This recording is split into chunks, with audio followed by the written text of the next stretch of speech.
it's preparing to live stream. So as a reminder, as that's getting set up, this meeting is also being recorded. So I believe we are just about now live streaming over to YouTube. So we will have some viewers watching us over there, and there will be a recording of this on YouTube afterwards as well. So if you would like to revisit it, or if anyone was not able to see this live, you'll be able to see the recording on YouTube. So I think with that, we're ready to get started. So thank you everyone for being here. Again, we're very excited that you are all here. And so for now, I'm going to turn it over to Allison to start off our evening. All right. Hello, everyone. Thank you so much for being here tonight. Appreciate you guys checking in the week before Thanksgiving at our virtual volunteer gathering. Couple side updates is at our last board meeting, was just last week, the board approved our strategic master plan framework. So we will now be going back to staff to work on the objectives and action steps for that strategic master plan. So that will kick off in January of 2021. Also today, we had our first meeting of our DEIA Standing Committee, which consists of 5 staff members, 2 board members, and 2 volunteers. So we have a lot of work ahead of us, but it's a very committed group, so we are working.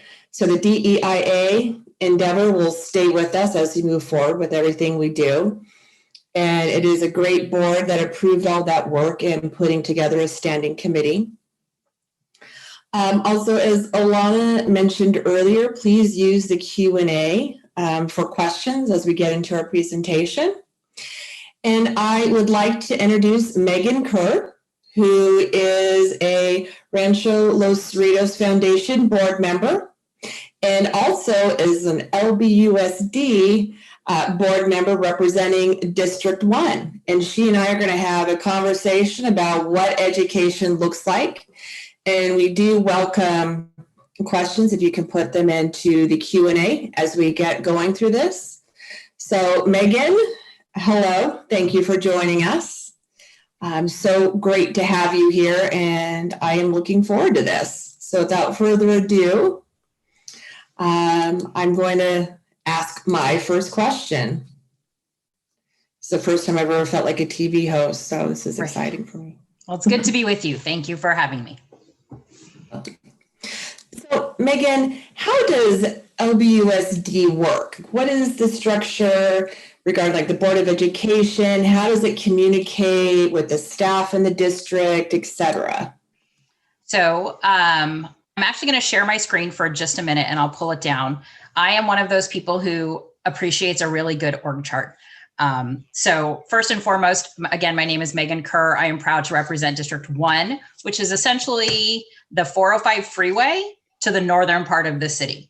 So I have 15 schools that I represent in that area, everything from early ed, Head Start to Jordan High School. So our org chart, it's actually a really exciting time in the school district.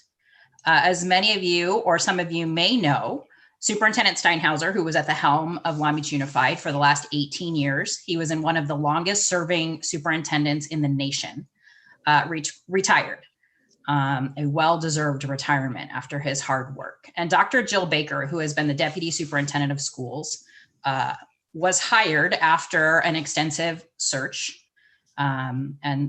I think we had 6 candidates interview and 2 final candidates that went before the Board of Education. So this is just a quick org chart. So the Board of Education is the legislative body that oversees the work of the district.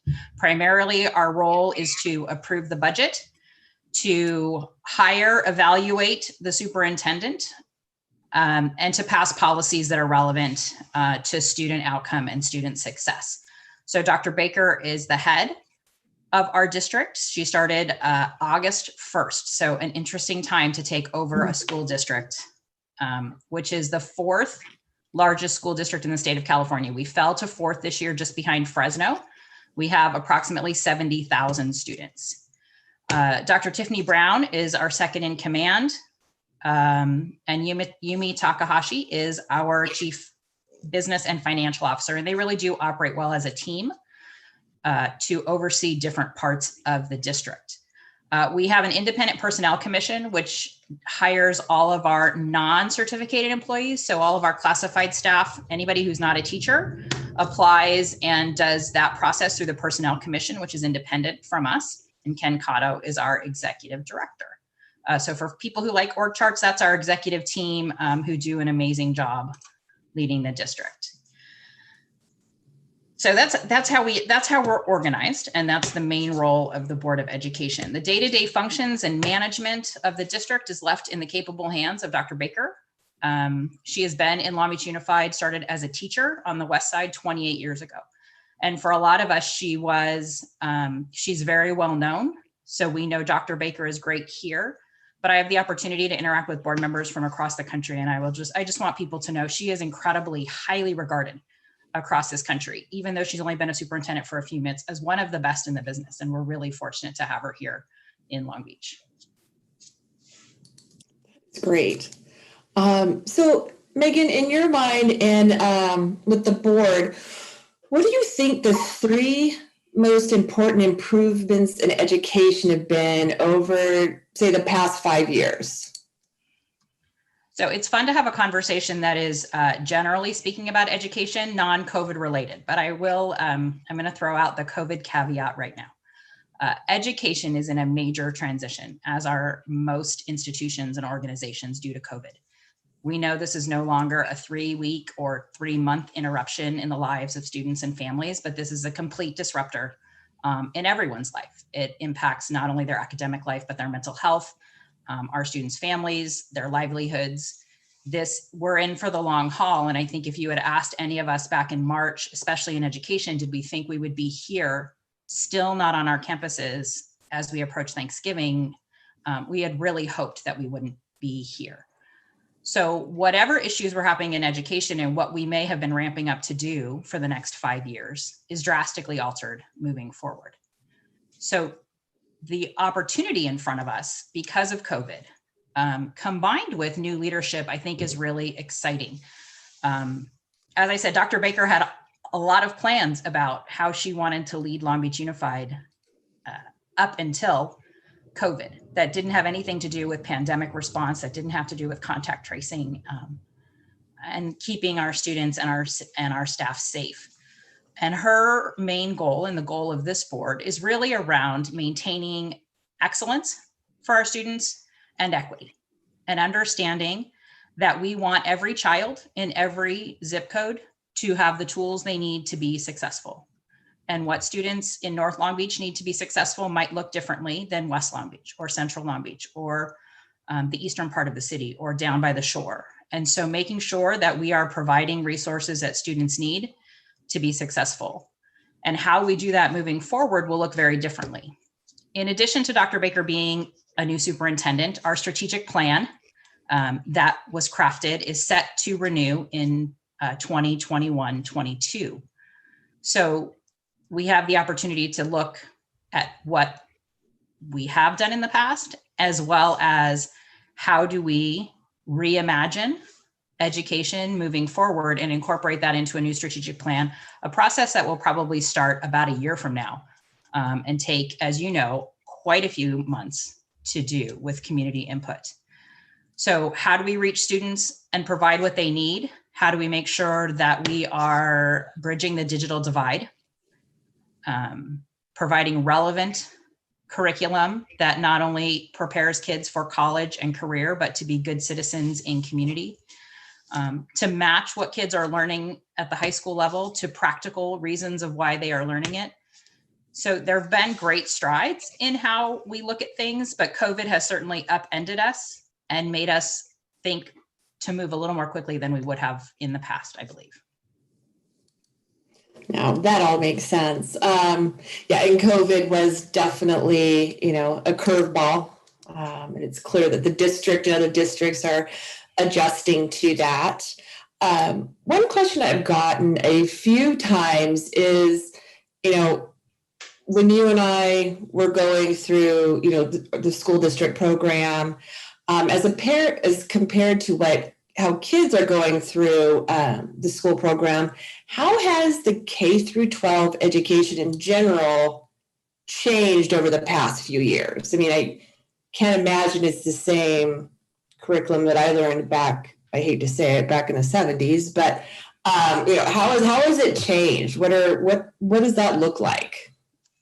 I think the biggest change recently is the adoption by the state of California of the next generation science standards, which is taking those standards around science and incorporating things that are relevant today, including environmental concerns, climate concerns, but really taking what students know and asking teachers to not just teach from a book, but to apply it to practical life. So in every lesson, there is not only here's what they need to know, here's why they need to know it, and really engaging students in a dialogue around why it's important and doing critical thinking. I would think that's one of the biggest changes that you would see, that teach classrooms, including the littlest ones and all the way to high school, are no longer quiet places. So if a high school teacher is teaching for a 50-minute period, that might be 10 or 15 minutes of lecture. And the rest of that time are groups working together to answer questions. It could be a back and forth. It could be a student-led discussion in the classroom. So in addition to curriculum changes, the expectation on students to sit and listen has drastically changed. So our little ones are in what they call, well, when they're in class, in person, they would be sitting on the rug talking about math together, not just learning how to do a problem. They'd be talking about why did they solve it that way. So we can begin to grow in them the idea that everybody solves problems possibly a little differently, but we're going to talk about why we did it, and we're going to make it make sense to each other. So it really has become a much more back and forth with students and educators in the classroom. And I think folks would be surprised at the amount of time that teachers are not lecturing to the students anymore. I would have loved sharing the math problem solving things, so that was never my forte, and I failed miserably in that. But anyhow, so I guess that leads into my next question is, with those changes in how students are learning, what are they using to learn? Having a couple educators in my family, is when I was there was the whiteboard, or the chalk and the chalkboard, but what are the new, how are kids learning? We've got more, you're talking about more of a conversation, students being more involved, but what are the learning techniques that children are using now? How has that changed? So COVID accelerated a process that was already started probably 5 or 6 years ago, which is the introduction of technology into classrooms. And not strictly for a child to look something up. But you have high school students using computer-aided drafting for their engineering classes. You have the littlest ones using math programs that are interactive. So teachers over the last couple of years have really been introducing technology into the classroom as a tool, not as the sole learning mechanism, but as a tool. And because of that, for some teachers and students, the transition to online learning went a little more smoothly.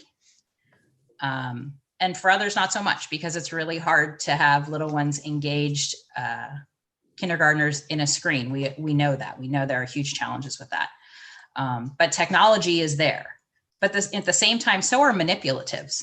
So one of the big purchases we had for our early learners, so our kinders through 2, were math manipulatives that look like squares and things they can build and things they can use their hands on to learn concepts. We know, again, it isn't just about listening. It's about what they can feel with their hands, what they can move with their hands. So there is that idea that learning in multiple modes is important for teachers to address. So everything from technology, if you still went into a kindergarten classroom, you're still going to see blocks, you're still going to see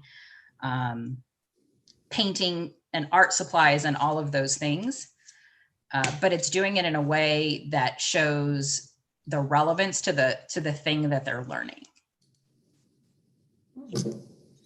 Can you explain what is, just for some of us that may not know, what is that manipulative? Blocks. Got it. Okay. Math circles. So one of the things, hula hoops. So kids sitting in hula hoops and doing math lessons together down on the floor. Things that engage them physically, because we know it's hard for them to sit still.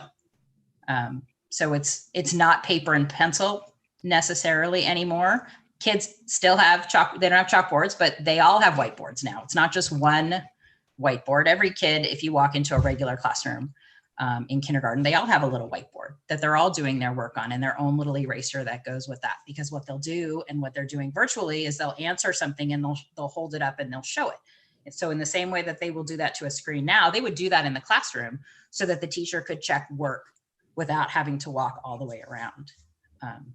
So it's using different parts of their brains and their bodies at the same time to learn. And to that end, you've alluded to it a little bit, but how have state standards changed over the past several years? I mean, one of the terms that comes up, it was the core standards, how have the standards changed over the past few years? So the Common Core state standards were adopted enthusiastically by the states to help ensure that kids learning all across the country had a similar level of standard, so that a child in Texas in 3rd grade and a child in California in 3rd grade were learning about the same concepts. That wasn't a nationalized curriculum. So school districts get to pick their books that they use. They train their teachers. But what it says is we expect a high school diploma to include these things that they have learned. And they wanted that to be the same. States said, we want that to be the same, so that as our kids compete to go to school all over the country, we know that they all have basically the same information. So states were very enthusiastically did that about 10 years ago. And then as states adopted that, curriculum was adopted individually by school districts. Textbooks were done individually by school districts. And the way that teachers were trained and continue to be trained is done at a really local level. The Next Generation Science Standards, the State Board of Education decided that we needed to update them because the science standard hadn't been updated in 20 or 25 years. And we know in the world of science, we can't learn things from 20 or 25 years ago, that we need to continue to update that. So all of that work is done at the local level, which is one of the reasons I will push that school boards are important, because your local school boards are the ones who do that choosing of textbooks, choosing of trainings, overseeing teachers. So as much as people worry that it's kind of a national thing, it really isn't. It was designed so that every kid has the opportunity to learn the same thing. So when they get to college together, they can compete. So that really brings into, I think, an important point about equity in what kids are learning with the state standards, and making sure, that all kids have, the same advantage. Can you speak a little bit to that? Sure. So equity obviously is, it's the word of the day. You'll hear it in everything from the Rancho's work to the school, to the city, to health disparities. It is the idea that you need to it's understanding that people come to the work with different set of experiences. And for some, they may be, they have advantages based on where they live, how much money they make. And we know that other people might not have access to those same kinds of resources. So when we're looking at equity, it is ensuring that students have what they need, no matter where they live, to be successful. And we know that some students need more supports to be successful than others, and not by any fault of their own. Nobody, a kid walks into a classroom not having, the latest shoes or the latest backpack or all the school supplies on the list, not because their parents don't want them to, but because they don't have the resources to do that. And so in public education, it is our responsibility to ensure that all kids have access to what they need to be successful. So schools in North Long Beach often have more funding at their school site level to support their students, because we know that many of the students in North Long Beach live in poverty. And so their schools have extra resources that will provide extra supplies, extra tutoring, extra mental health services, extra health services, because we know that that's one of the things that they need more of than another part of town. And so we have a staff that is focused on meeting the needs of those students. And I have to say, the really amazing thing about Long Beach is you have kids in a classroom who you might not know. One kid lives in a great neighborhood with a lot of disposable income, and the kid sitting next to them might be experiencing homelessness. And by homelessness, I mean they might be sleeping on a relative's couch because they lost their housing. But because we're such a great diverse city, the populations in our schools and in our school classrooms echo and mirror the diversity that we see everywhere. So it's being attentive to the needs of students, and our teachers are great about honing in on what individual students need with the support of their principals, who can then go to the district and ask for additional resources or supports for students who might need them. But the idea that every kid deserves the chance to learn and be successful is critical to what we do. Oh, thank you for that. I think that's really important for us to point out, especially as we move forward with, our partnership with the school district, and making sure that what we do at the Rancho falls right in line with what, the school district expectations and also people's and children's expectations are as we move forward. On another note is, as everyone knows, one of the projects we are moving forward is our Looking Back to Advance Forward, which is our stormwater retention project. And one of the elements of that is to involve more STEM/STEAM into our educational initiatives. And you touched on it a couple times, but how integrated is STEAM, let's just use the broad acronym that involves arts, right, into the curriculum, and how does that translate out? So we're really fortunate in Long Beach Unified have always, I'll address the arts part first, that even in our darkest days in the past around budget and what may happen in the future, is there's a deep commitment to the arts in this district. We have never been one of those districts that totally cut out art and music. You hear those stories. That is not us. In fact, we've made multiple investments over the last couple of years, especially in music and instruments. But we know how that the majority of jobs moving forward are going to have some component to technology, engineering, math, arts, science. We have two dedicated high schools, CAMS, which is the California Academy of Math and Science, as well as SATO Academy, which is the same thing as CAMS, just on a different side of town, who are dedicated to a math and science curriculum, inclusive of those other things as well. But every one of our high schools has a pathway that is related to either engineering or a STEM field, including our partnership with the Port, talking about water retention and air quality issues. We have a whole academy with the Port, partnership the Port at Cabrillo High School with the Port. But we also have those same engineering, whether it's Project Lead the Way, which is the high school version. Most of our middle schools have an engineering pathway as well. So kids, when they take their electives, in addition to their math and science and history and English courses, can choose an elective. We have engineering tracks at all of our middle schools. And we actually have a couple of middle schools or elementary schools that also have that same focus. So Barton Elementary, which is right here on Delamo and Orange, is one of those elementary schools that is a STEAM-focused elementary school.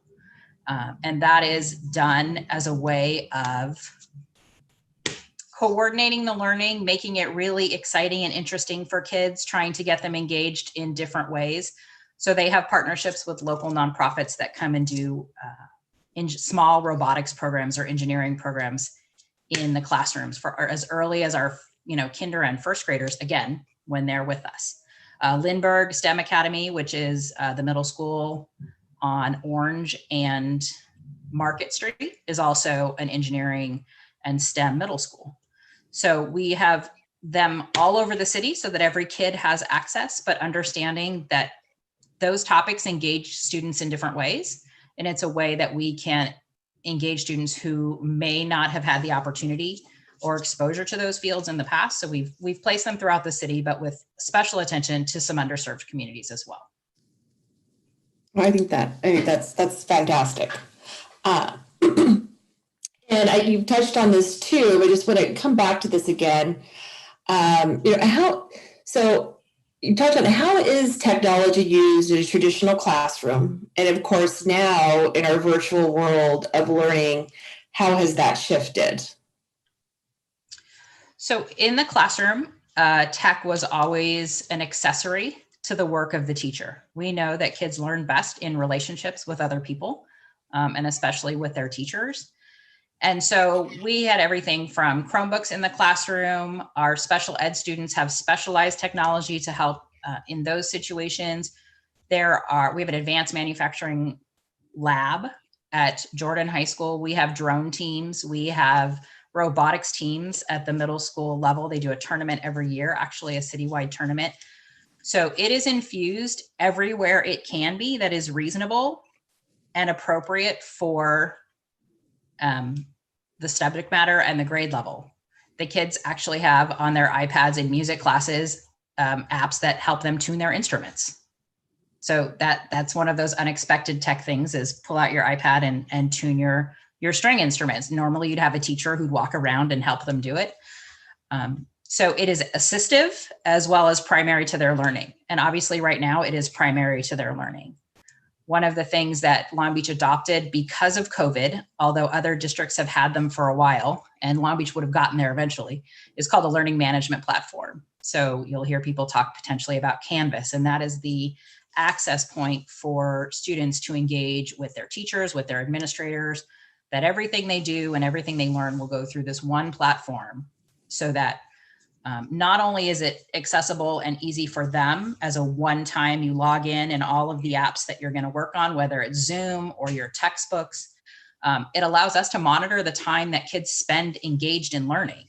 So all of the technology that we send out there, whether it's giving students hotspots because they don't have internet access at home because their families can't afford it. I think we've sent out 12,000 hotspots.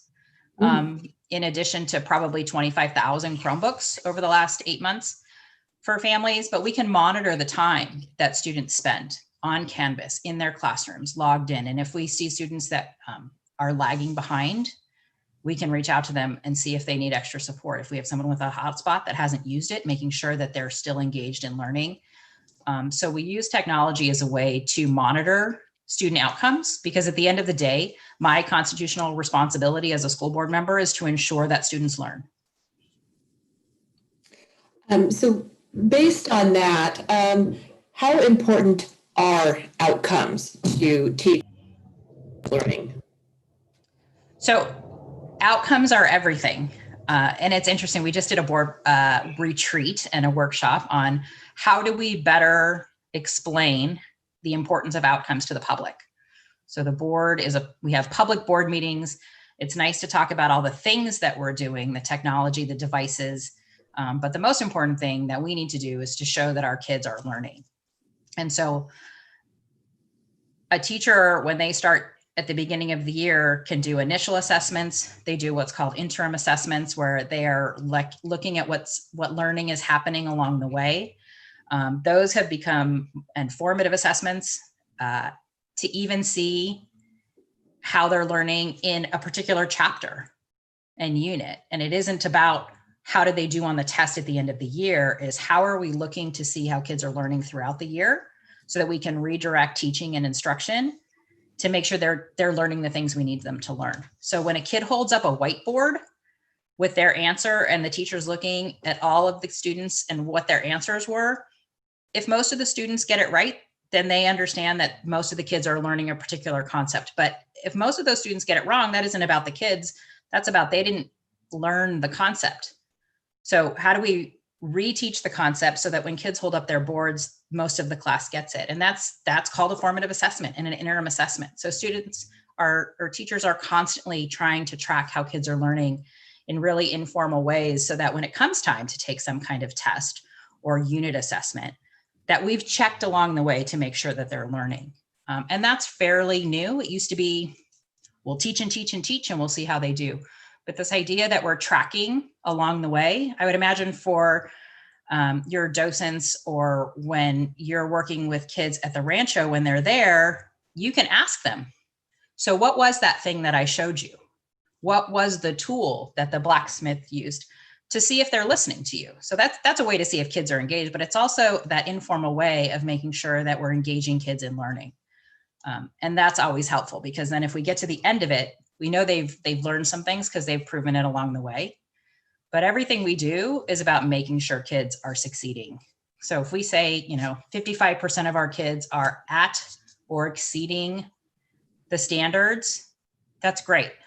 But we need to make sure that that gets to 100 eventually. And that's the work of the district. That's the work of our administrative staff, who then work with the teachers to help train the teachers and the principals, because at the end of the day, kids need to learn. And that's especially hard in COVID, because we know learning, and all of us doing our job right now in COVID, is difficult. So for kids to do that kind of learning now is difficult, but it's still critical, because at this point, we can't have kids lose a whole year, because for some kids that year will turn into 2 years or 3 years trying to catch up. Right. No, thank you for that. We did have one question in the Q&A at this point, and it says, does LB have the extended day program where students are in person getting help on homework? I guess Westminster School District is doing something like this. Does Long Beach have that in place? So we have about 1,800 students on campus. And those are our Head Start and our child development students. So our earliest learners, 2, 3, 4, 5-year-olds. We also have a kids club, which normally is an after school program, but was deemed as childcare for essential workers. So we have another couple of hundred kids who are on some of our campuses all day, because their parents are essential workers, who are getting that support. So you could have a classroom, I can even show you a slide, where you have a 2nd grader, a 5th grader, an 11th grader, probably not an 11th grader, or an 8th grader, in the same room with childcare staff supporting them, but they're all in their own individual classroom online. The health codes in Long Beach and in LA County have not allowed us to open in person. The county just does not meet the requirements. Orange County, until this week, had been able to drop a level and had allowed for some opening of schools, but LA County never got there, and is actually headed in the wrong direction once again. So we've learned a lot from the 1,800 kids that we have of various ages on our campuses. The district actually has a COVID dashboard that is live and updated every night if anyone's interested, that tracks COVID cases. I think when I saw it last night, we were at 47, but I know I got 3 more emails today of a COVID exposure, which is a letter saying someone on your campus, we've been informed, had COVID or was exposed to COVID. So then we take the necessary precautions. We've had to close some of our early childhood classrooms for that reason. And then in other instances, we've had to ask staff to quarantine. So we've had some folks who have had to go back virtually if they were doing some things in person. So it just changes. But our goal and our original plan was that at the semester, because that's an important time for high schoolers, is January 28th, that we would phase students back in starting in January. But all of that is connected to how the health indicators look for both the county and the city. But that was our goal. It's always been our goal. We know students learn best in the classroom. We know this is hard on kids. It's the lack of community, the lack of interaction is really, really difficult. And I have executive staff that haven't taken vacation in 7 or 8 months, who are working probably 6 or 7 days a week, trying to do their best to support students and families and do everything we can to get kids back in school, because we know it is our job to educate kids. And that's what we want more than anything. It's just not safe right now. Right. And that makes perfect sense. And that actually leads into the second question, and the Q&A is one of the people in our group said, all of the teachers that I know are working longer and harder with remote learning and struggling with issues of student engagement. What kinds of things are the district doing to support teachers in their work? Yeah, so I I know that that is true. Many of the teachers who I am friends with, again, are still doing work at 10, 11 o'clock at night to get prepped for their 8 o'clock class in the morning. We have tried to do rigorous training. We are offering training now twice a month for teachers in terms of their skill set. Some of it just on the platform, just on the how do you construct a virtual lesson that is an effective lesson. But we know that teachers are overachievers, and we know that teachers want to do it just right. And it's really difficult for them to turn it off sometimes because they are deeply invested in their kids' learning. And so when their kids aren't checking in, we have counselors and administration who can step in to reach out to families, support families. We have teams from most schools who are going out and doing very safe, distanced home checks, but knocking on doors to make sure that they're engaging with families who we haven't heard from. I have a college kid at home who's supposed to be in Massachusetts who's trying to learn from home, and she's an excellent student who came down last week and just said, this is really tough and I'm not into it anymore. So we know that that is real. The district has been giving some grade levels. I don't know if there's conversation to do more, what they call an asynchronous day once a week. Or once every 2 weeks on a Wednesday, where you don't have to log on. You don't have to do a live lesson with your students. You just need to be available to answer questions, or you can just give an assignment for kids to turn in when they get back. But we do take seriously that kids still need to learn. And we know that our teachers do as well.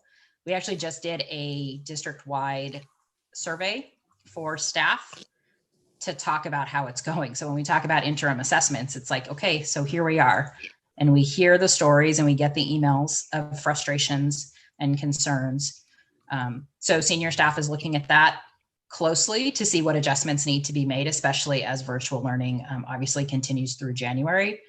But we don't want our teachers to burn out. They're just as critical, if not more critical in my eyes, than our healthcare workers right now.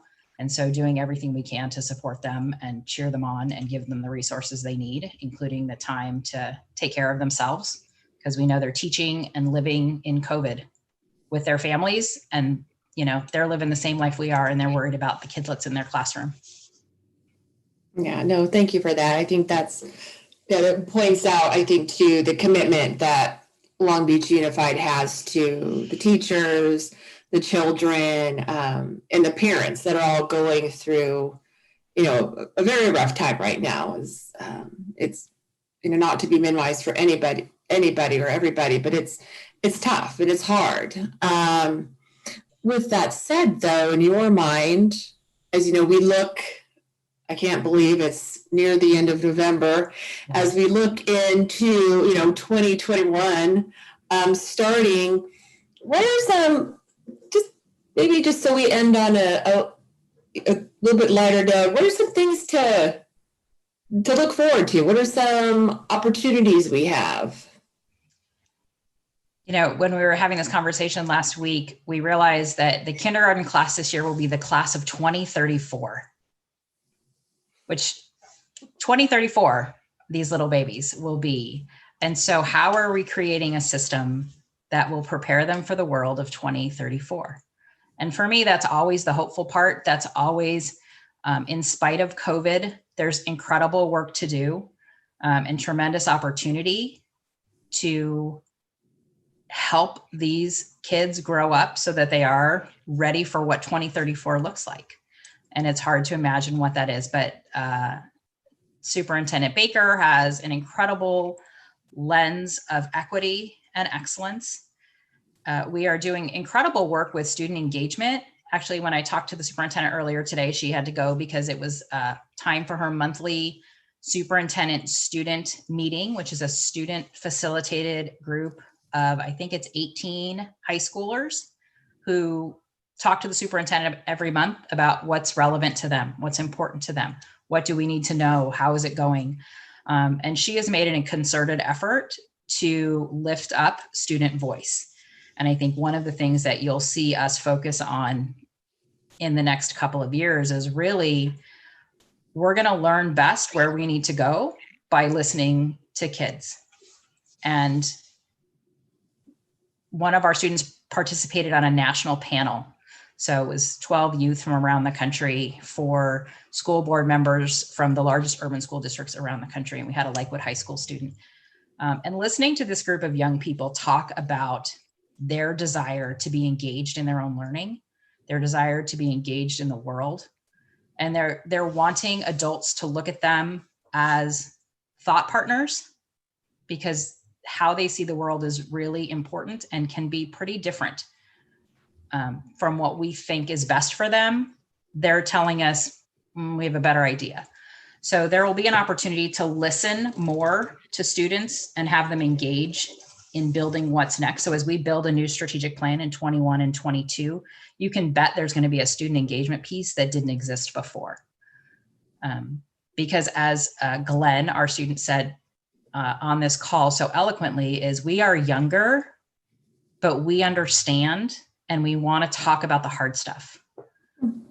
And so engaging students in what they want to know, how we can best serve them, is going to be an important piece of the work that we do moving forward, as well as talking to families in new ways and talking with our community members in new ways. That is the other, one of the other focuses, obviously non-COVID focuses, is we have a communications audit happening right now in the district. And so there'll be focus groups around the city of how can the school district better engage with our community so that they know what our students are doing and our system is doing. So we're learning a lot this year. We're in a great place of transition and growth. And I am really excited to be in the middle of doing the work. And it'll be great to see what we look like in 3 or 4 or 5 years. Wow, thank you, Megan. That is a great note to end on. Really appreciate you taking the time to chat with all of us about what education looks like. And it's nice to hear some inspiring notes at the end. I mean, it's great to think, the class of 2034 is just starting with us right now. Not sure I'm going to be in 2034, but I think these children are going to be in a very good place. I don't see any more questions in the Q&A. So Megan, just thank you so much for taking the time, and thank you for being a board member.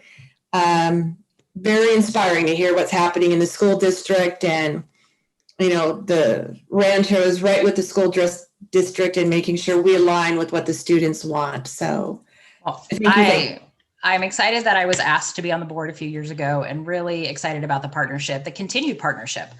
The Rancho has had a long history supporting our LBUSD families around the city. And we look forward to how we can continue to do that right now and in the future.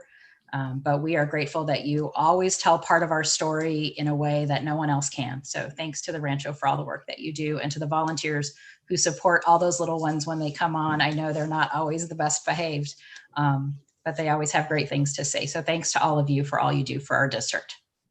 Thank you, Megan. And with that, Tessa, I'm going to turn it over to you to talk about how essential Rancho Los Cerritos is in these COVID-19 times, and for everyone to be looking out for a new piece of mail in their mailbox.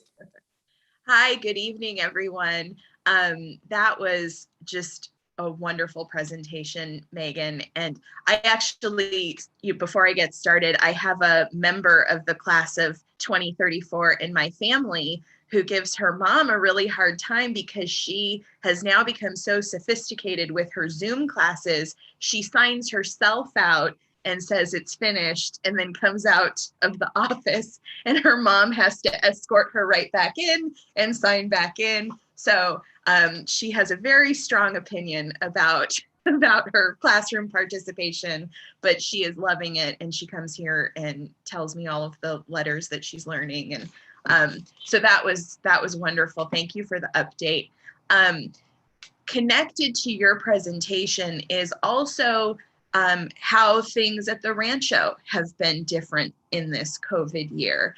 And the piece I'm going to talk about that Allison alluded to is our year-end campaign. So this is a mailer that will come to your house in the next 2 weeks.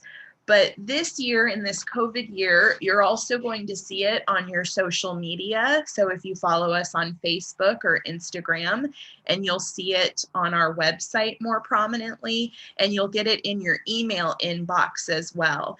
And the story that we often tell is our partnership with Long Beach Unified School District. In the last couple of years, we highlighted the Long Ago Long Beach program. Well, this year, when the Rancho closed in March, we had to rethink what we could offer to the community. And when we were asked to reopen in June as a green space, as a natural habitat for the wildlife that comes to the site, we've been given the opportunity to talk about some of the other things that the Rancho offers. So for the first time in this piece, we're going to talk about our historic gardens, the wildlife we support, and the virtual education programming that we've produced in the last 7 or 8 months. This fundraising piece, and I'm going to show it to you in just a moment, this fundraising piece is very important to the Rancho because we have had to adjust all of our fundraising. As some of the volunteers who are joining us tonight know, we typically rely on fundraising events as a revenue stream. We rent out the Rancho for site use and weddings. Many of our education programs and big events are revenue streams. And we've had to adjust all of those goals down because we have not been able to raise those funds to support the Rancho. So this year-end campaign is our final push to try to make up some of that funding that we've missed out on this year. So I think it's a beautiful piece. I'm going to share my screen. The first thing you're going to notice, and last time I checked, he's actually not here this evening, but the first thing you're going to notice is an absolutely beautiful shot. Let me open that up. So this is the letter you're going to get in the next couple of weeks. And this beautiful picture here of the Rancho and our backyard was shot by our very own Terry Barber. And he sent us this photo and a series of other photos that he took while he was walking the grounds. And he gave us permission to use it. And I thought it so perfectly captured what we are trying to talk about at this year-end and what the Rancho is offering to the community with our historic gardens, that we've made it our banner piece. So I'm sorry he's not here tonight. I'll have to make sure and follow up with him to thank him. But this picture is thanks to Terry. This is a letter that tells the Rancho's COVID story. On the side here, there are items with themes that are related to personal protective equipment, the PPE purchases that the Rancho has had to make, how you can support our gardens, and how you can support our virtual education. I'm going to scroll down. I want to warn you before I move the letter. I just want you to see the back side. The backside gives some statistics and shows some really, I think, impactful photos of what the last several months have been. So on this side over here, when you get your letter, you'll be able to see how many people are engaging with the Rancho and our virtual programming. I was pretty amazed to read that more than 400 families view our virtual creation station. I see a lot how pleased Alana is. For those of you that know, the in-person statistic was maybe 100 families. The same thing is happening with our virtual Long Ago Long Beach. You know, and Megan's really the one to answer this question. In person, maybe we would serve 1,000 to 1,200 students. Well, now virtually, we've had more than 1,300 families download that program. So we are still having quite an impact. I've got a shot here from Alana's virtual summer camp. We've got a student here who would be the child of an essential worker at one of our partner organizations with her Long Ago Long Beach booklet. early on, we gave those booklets to Boys and Girls Club Long Beach. Here we've got two very well-known Rancho visitors. That's Jean Bixby Smith and Barbara Blackwell. Social distancing, coming back to walk through the historic gardens. And then we've got a bird, thanks to Marie, the California towhee, who has found sanctuary at the Rancho. So we're using this piece to highlight some of the other things that the Rancho is doing. It'll be mailed out to 3,000 constituents in the next 2 weeks. And if you don't receive it, please let me know so I can make sure that your information gets corrected and that we can make sure to send it out to you. If there are any questions about the year-end piece, please type them in the chat or the Q&A and I'd be happy to answer them.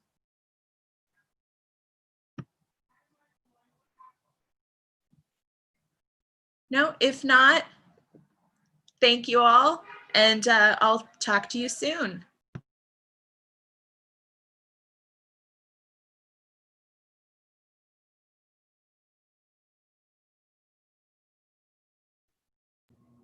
I think next up is Marie.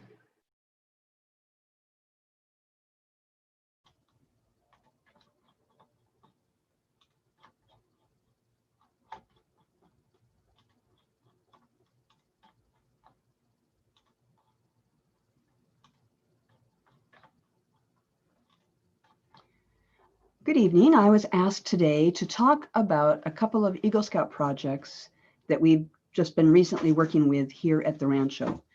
And it actually, I found a lot of things that would tie into some of Megan's comments. An Eagle Scout project is an award that was originated in 1912. So it has some history too. It was awarded to a scout who has completed all other achievements as well as specific merit badges. As of 2018, this is the closest statistic I could find, the latest statistic I could find. Out of all of the scouts in the program, just under 6.5% meet the requirements for this reward. This is a really special deal. Over the decades, the requirements have shifted, but with the thrust today is on service and leadership. This includes an extensive project that the Scout plans, organizes, and manages. It cannot benefit the Scouting organization, nor may it be a commercial enterprise. Once again, emphasizing the service, it's generally done for a nonprofit within the community. The Scout must complete the project before his 18th birthday. The candidate prepares a proposal, including a budget, a plan, including a revised budget, and once executed, a review of the project, including all changes. The Scouts have been approaching the Rancho for decades. The first one I worked with was in 1993, with dozens since.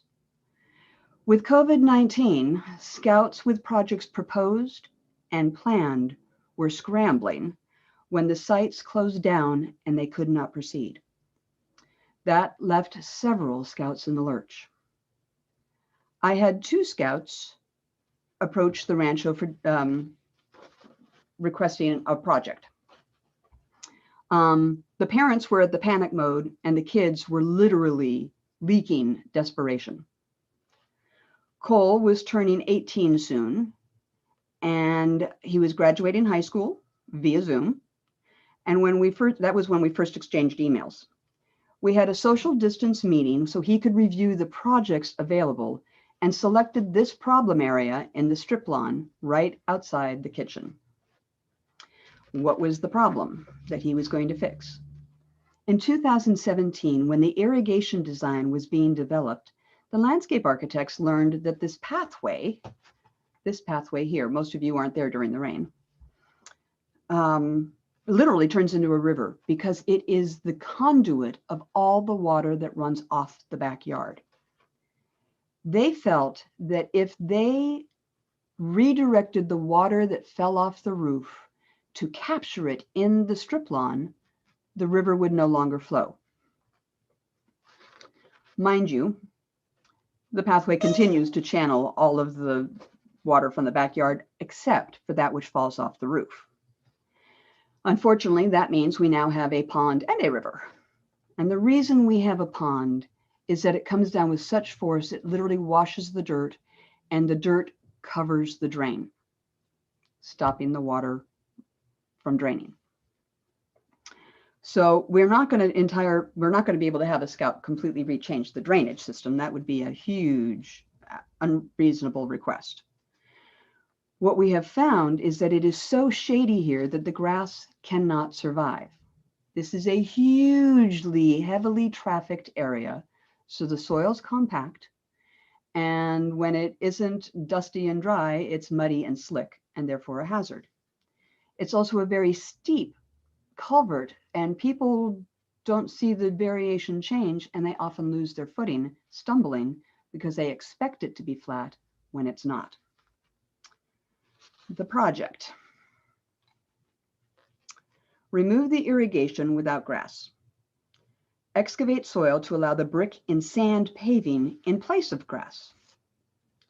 Adjust the drain to make the grade a little less steep, but more visible, while still being the lowest point for drainage. There is a great deal of planning that goes into a job like this. Cole had a great deal of research, measuring, counting available brick on site, as well as to allow him to figure out how much brick he had to purchase. One end had a wood border. This pointing with my finger won't help you. One end had a wood border, but this opposite side was going to be meeting grass.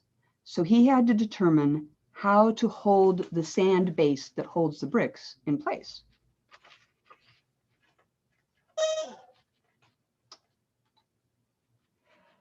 Building around existing elements such as stakes holding in the wood borders, as well as the drain itself, and even a termite bait station were all part of the things he had to anticipate and figure out how to solve.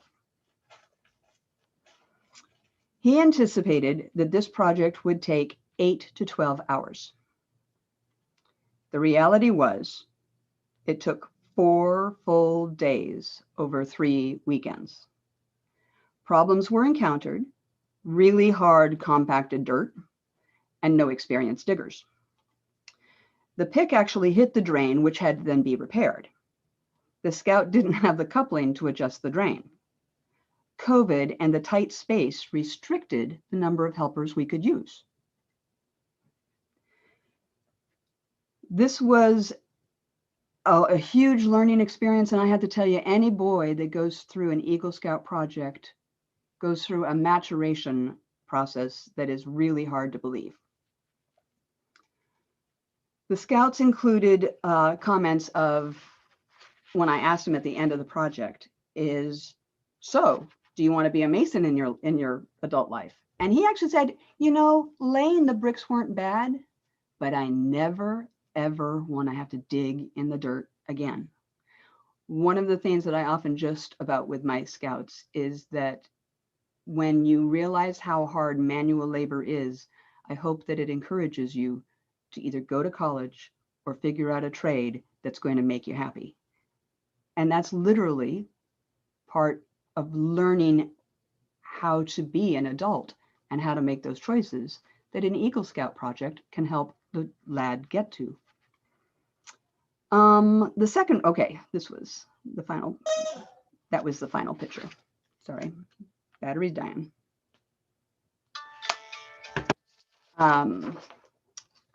They really are smiling. They were exhausted. They never expected to have a project go this long. But he did learn things. The second project was for Chris, also soon to be 18, also frustrated. The Scout Council actually declined his original proposal as not being worthy of an Eagle project. Here he is with limited time, and beginning to panic, they found the rancho.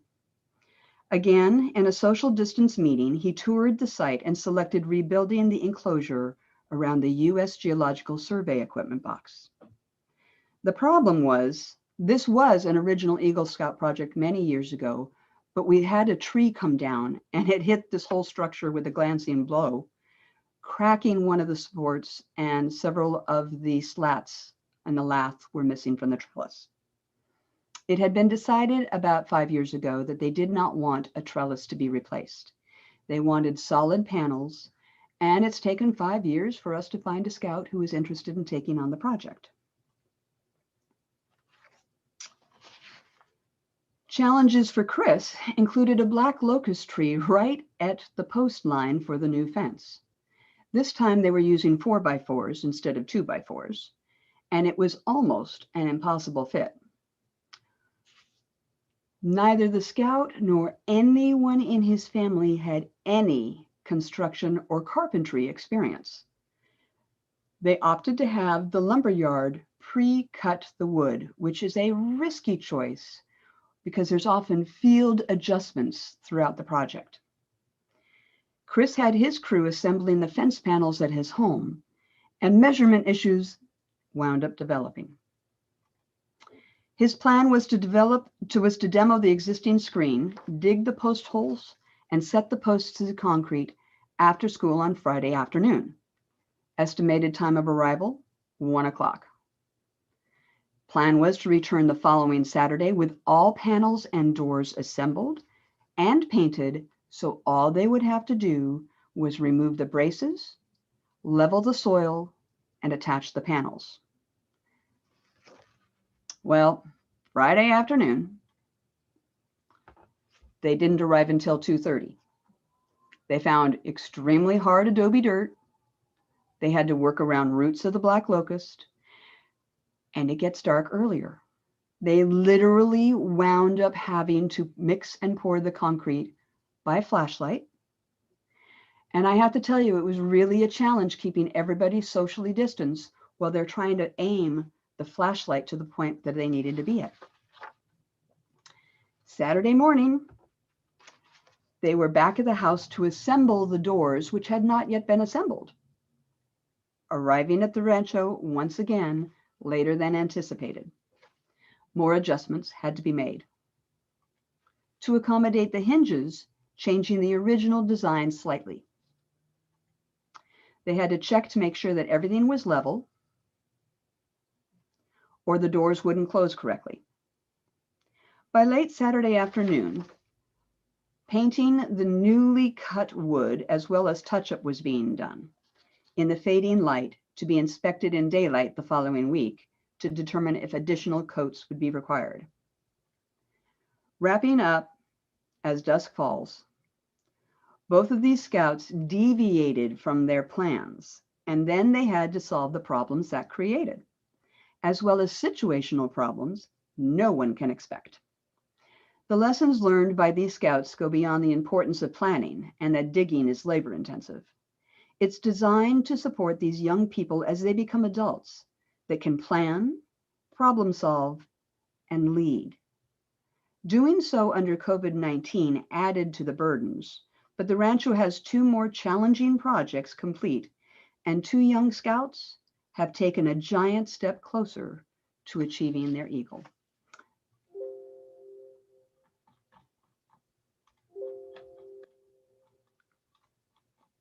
Trying to get back to my screen. Stop share. There you go. And that's my little update.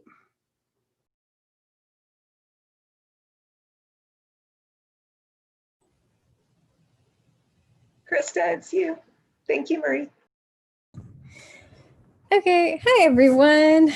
I'm just gonna give you guys a real quick update about the museum shop, which is why I am coming to you from in front of the Rancho Visitor Center, because that is where the new outdoor museum shop is being held. So we got to reopen the museum shop in an outdoor fashion so that we are complying with those COVID regulations and keeping everyone safe.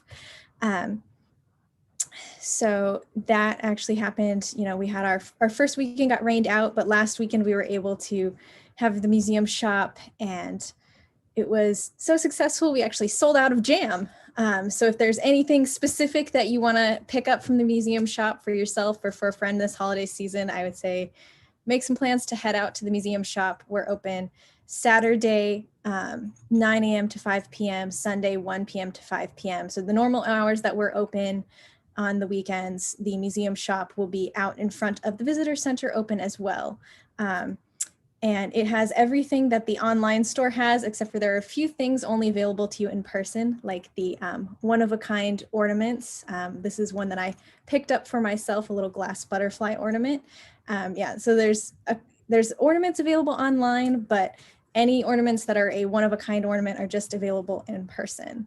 And then real quick, I want to show you what the online store looks like, just in case you haven't gotten a chance to look at it and you're volunteering and a guest asks you a question, or just if you want to go shopping yourself. So you go to our website, you click shop, and this is what will come up.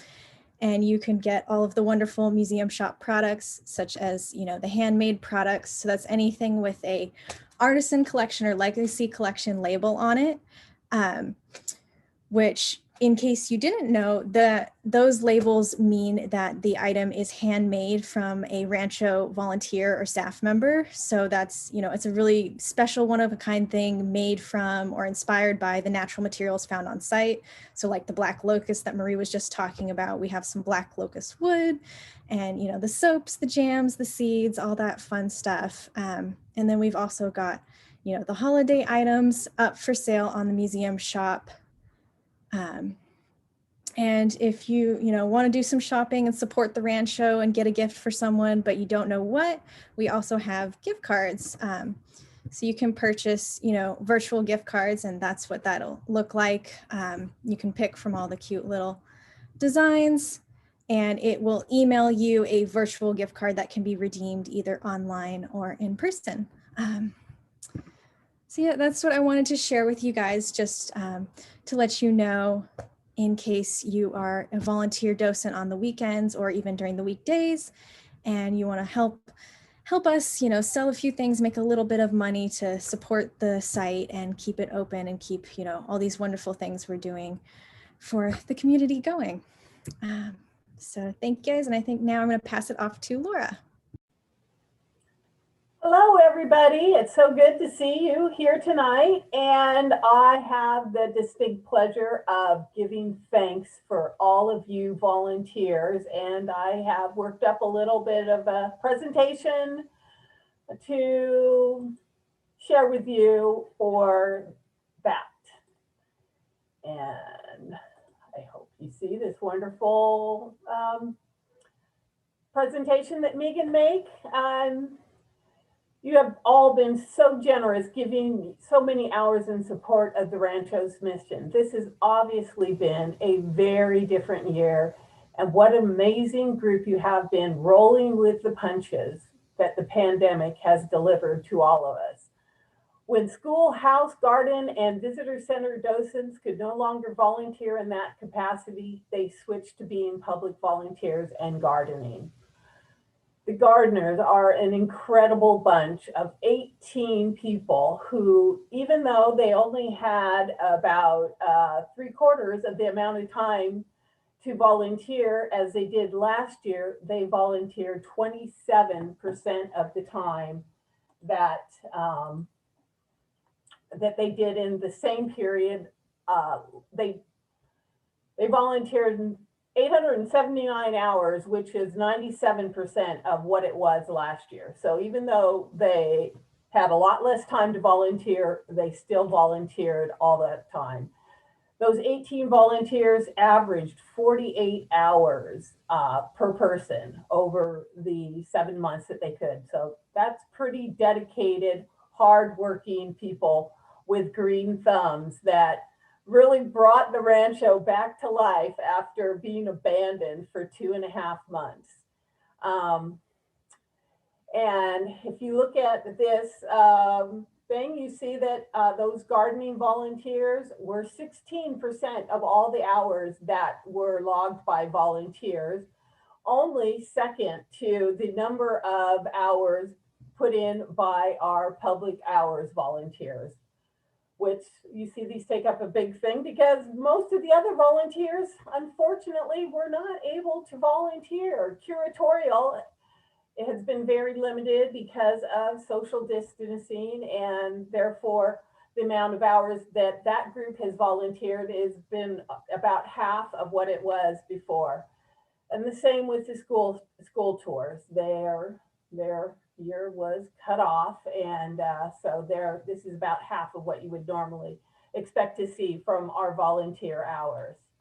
And this is, I wanted to show how many of these are the percent of all of the volunteers, how many of them.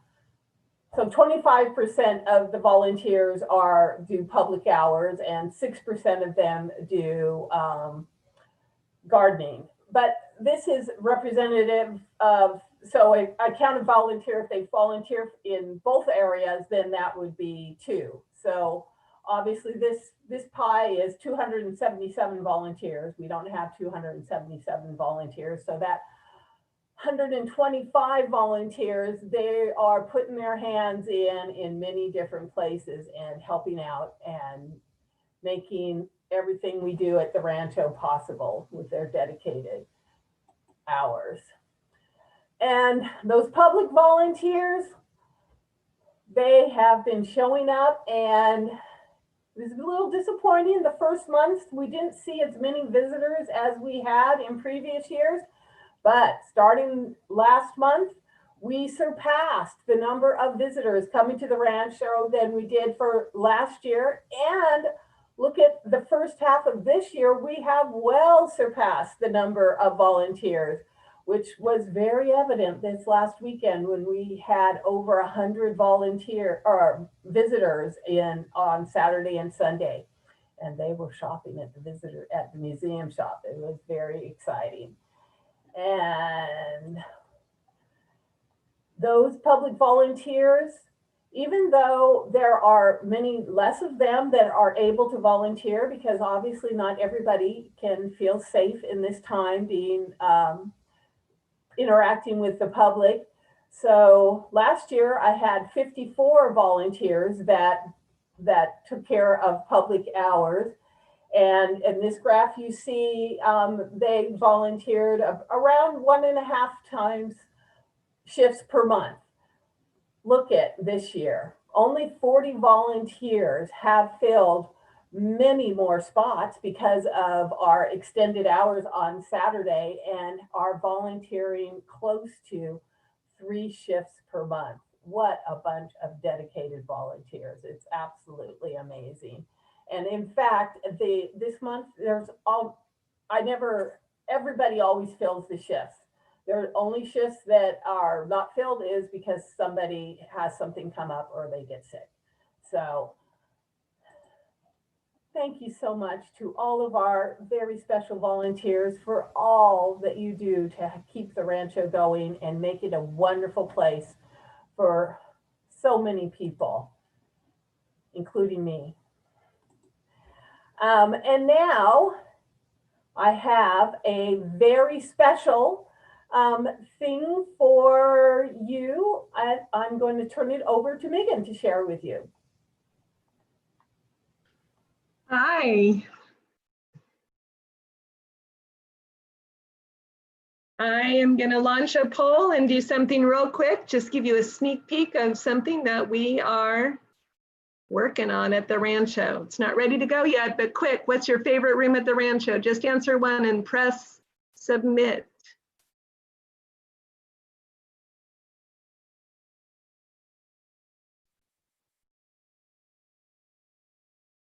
You guys are good.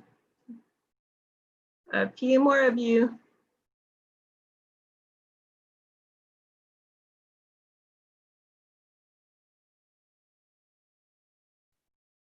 I'm gonna give you 10 more seconds.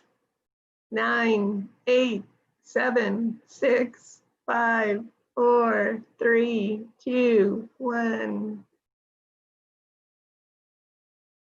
All right. Oh, interesting. The library is the room that you miss most, with a close runner-up of, what's the second place? The parlor or the foreman's room?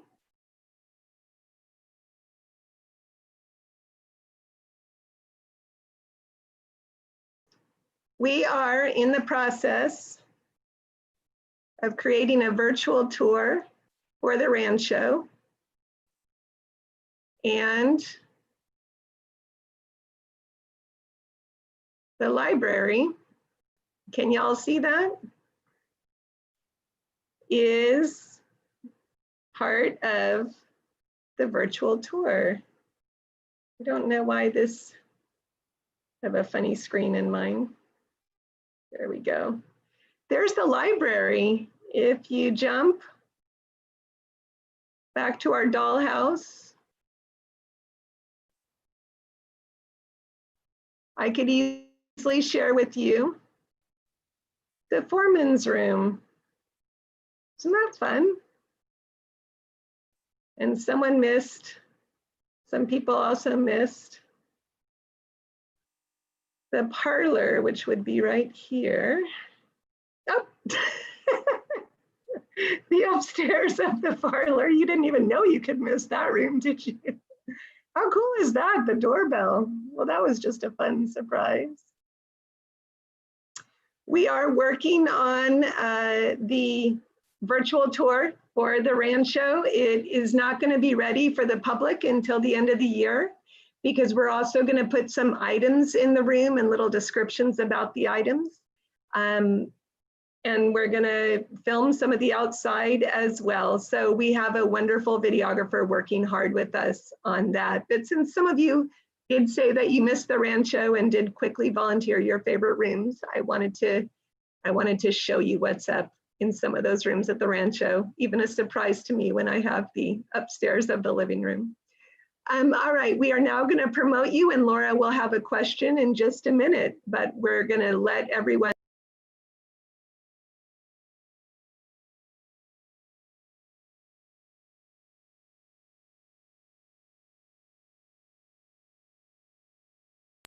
Just give us a minute as we do this. You do not have to share your screen if you do not want to, but you're welcome to if you would like to.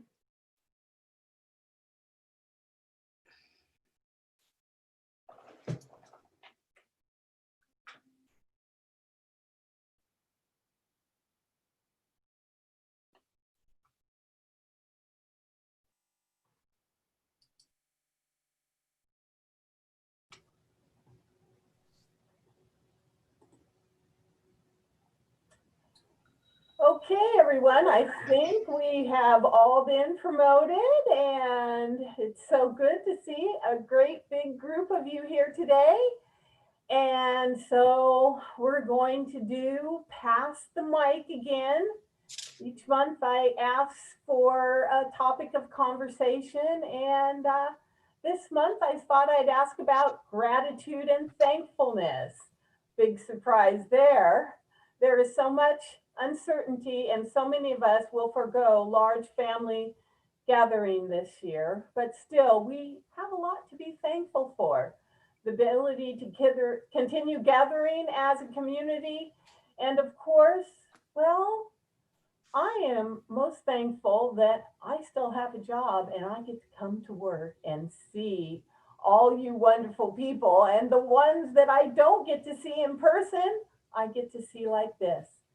So that's what I'm thankful for. And I am going to pass the mic to the top of the alphabet, Lori Adams. I just saw her there. What would you like to share that you're thankful for, and then pass the mic? Okay. Well, I am ever so thankful for all of my friends. And I saw some, and some just disappeared right off of this screen. Oh my word, where did they go? Sometimes people have another commitment, Lori. Pardon? Well, I'm just so grateful for my friends that disappeared right off of the screen. So I'm going to pass the mic to, can I go anywhere? I'm going to go with Tom Heaton. I see his face. He's muted. Tom? Hey, Tom. Tom's not responding. Okay, then I'll go with Alan. Unmute. Oh, Oh, there we go. Tom okay. unmuted. I muted me. Okay, good. Okay. I'm going to say I'm thankful, first of all, that I'm healthy and that my family are healthy, and that I get an opportunity to be with a lot of wonderful visitors and co-workers and co-volunteers of the Rancho. And it's all been a learning experience, and I love it. And I hope the new year will be much better for all people. And I think I shall pass my to, how about to Alina?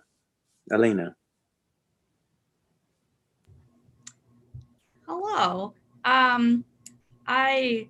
I feel like this time of year I'm always thankful for family and friends, but this year in particular, I am thankful for my new puppy.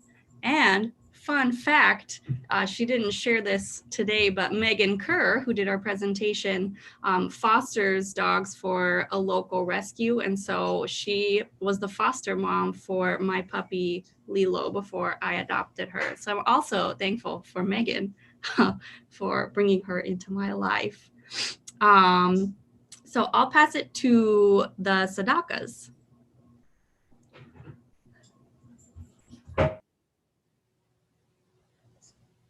First, we had to unmute. I'm just glad to still be healthy. We are very grateful to be alive and well. We look forward, and we look forward to the future for ourselves, for our families, for the Rancho, for all of us.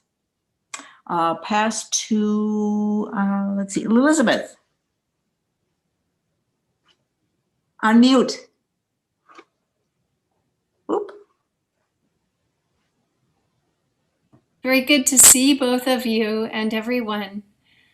I am grateful I live in California because we're able to get outside and enjoy the outdoors. So that's a big one personally. And then I'm grateful that I'm not a person who misses too much. I've always lived kind of a quiet life. So I think I'm pretty well adapted to that. A book, a cat in my lap, cup of tea, and I'm good to go. So I'm grateful for so many things as good friends too. That is very important. And let's see, I think I will pass it to Grace. Hi, everybody. I'm very grateful definitely to be in California and to be able to get outside and walk around the block and look at all the trees and the flowers, and you see things. I even look at the clouds. I mean, you just see things that you didn't see before. So I'm grateful for all the nature that's around us. And I pass it to Alan Fox. I am found for everything that's been said to everybody, and everybody that said anything, and it just three, among other things, we have 3 cats, and we here to love them entirely. And I notice some people are all of a sudden not talking any longer because of this. Kind of interesting. Marie.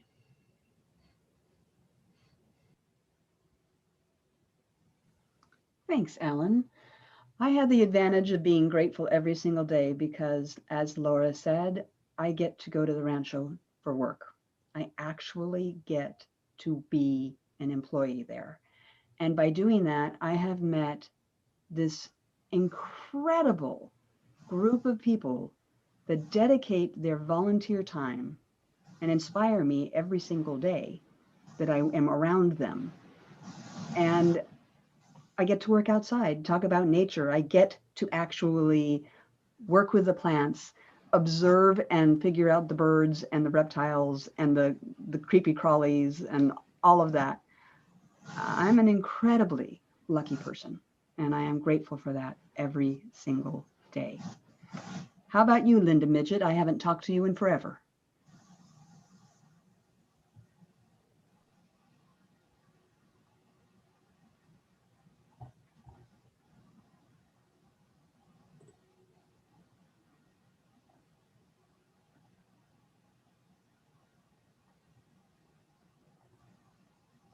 Are you there, Linda?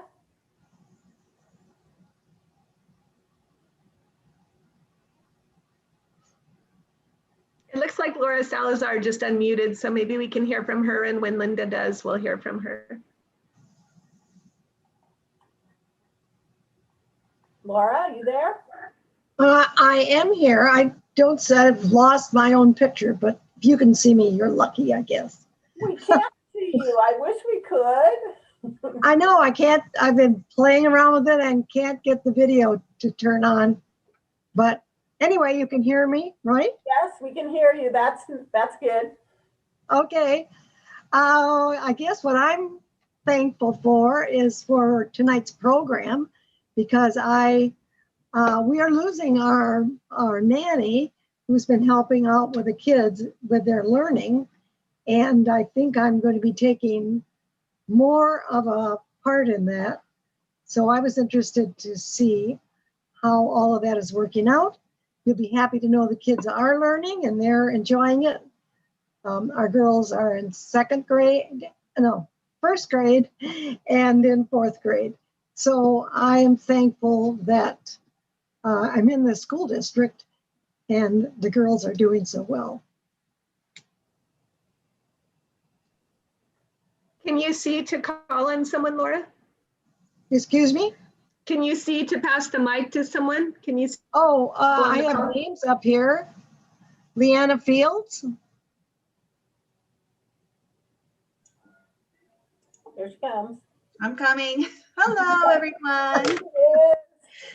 I would just want to say, I had to make my list because there's quite a few things.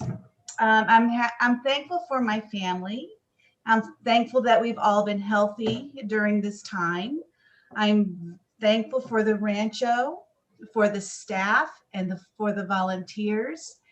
And I'm thankful that 2020 is almost over. And happy Thanksgiving, everyone. Oh, and now I pass it to somebody. I'm going to pass it to, let's see, Kathleen.